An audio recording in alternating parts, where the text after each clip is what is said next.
Qo'rg'an tamoqni ko'p yeb, ishtahiy tutilgan yoki jigan mayqabliga, urug' tuqqanligiga alohida mos keladigan chilg'an xo'asonning oiladik qilish usuluna keldi.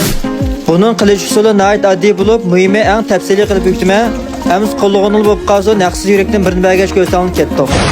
Avval 5 kiloga setilib akagan xo'asonni bir kecha suvga chilab qo'ysak, suratdagidek mana mushallatda yuqnaydi.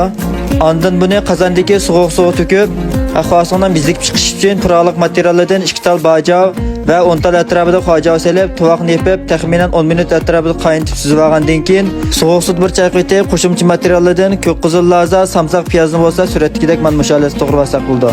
Ondan xo'asonning texmi mizlik chiqish uchun hardan bag'ning purqi alohida kuchli bo'lgan kavavchin talqindan nihoyat az miqdorda selitib, keyinida ish qo'shiq aqshiga bir chimish shangchu, mushu xo'ason cho'kashgidek ko'proq achchiq suv qo'ymiz. Mening ishlatganim bo'lsa, yeshil o'lchimida 100% saf ochiqdan ishlab chiqarilgan Elnorining gullik markasidagi ochiq suvi. Keyinidan ko'k yoshlarni selib, oz sutini aralashtirib, shakarni to'liq eritib olgandan keyin ma'nodagi aynan qutiga to'kib, bir kech qo'yib iste'mol qilishni boshlasak bo'ladi.